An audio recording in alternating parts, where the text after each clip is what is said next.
আচ্ছা মা, তাজমহল এত সুন্দর, তাজমহল কি আমরাই বানিয়েছি তাই না?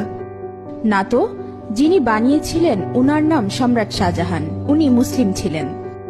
ও আচ্ছা, তাহলে কুতুব মিনার নিশ্চয়ই আমরা বানিয়েছি। না না, উনিও মুসলিম ছিলেন, উনার নাম কুতুবউদ্দিন আইবেক। তাহলে লাল কেল্লা নিশ্চয়ই আমরা বানিয়েছি। না, ওটাও মুসলিম শাসকরা বানিয়েছিলেন। তাহলে পুরাতন কেল্লা আমরা বানিয়েছি।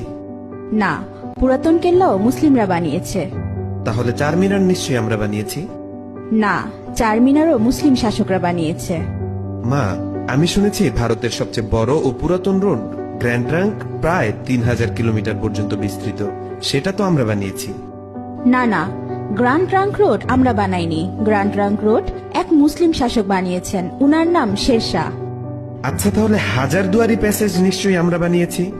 না বেটা, এটাও মুসলিম শাসকরা বানিয়েছে। আচ্ছা, তাহলে মুঘল সাম্রাজ্য আমাদের ছিল তাই না? না, মুঘল সাম্রাজ্য মুসলিমদের সাম্রাজ্য ছিল।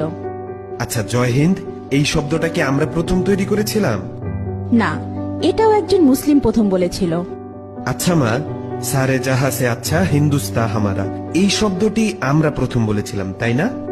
না, এটাও একজন মুসলিম কবি লিখেছিলেন, উনার নাম ইকবাল। তাহলে প্রথম স্যাটেলাইট লঞ্চ নিশ্চয়ই আমরাই করেছিলাম। জি না, ভারত অনেকবার স্যাটেলাইট লঞ্চ করেছিল, কিন্তু প্রতিবারই ফেল হয়েছে। এরপর এপিজে আবুল কালাম আজাদ প্রথমবার সাকসেসফুল ভাবে স্যাটেলাইট লঞ্চ করেছিলেন। উনি না থাকলে আজ ভারত স্যাটেলাইট লঞ্চ করতে পারত না। তাহলে পারমাণবিক অস্ত্র নিশ্চয়ই আমরা বানিয়েছি। না না, পারমাণবিক অস্ত্র একজন মুসলিম আবিষ্কার করেছে, উনার নাম এপিজে আবুল কালাম আজাদ। তাহলে মুসলিমরা না থাকলে আমাদের কি হতো মা? মুসলিমরা না থাকলে ভারত এক অন্ধকারাচ্ছন্ন দেশ থাকতো।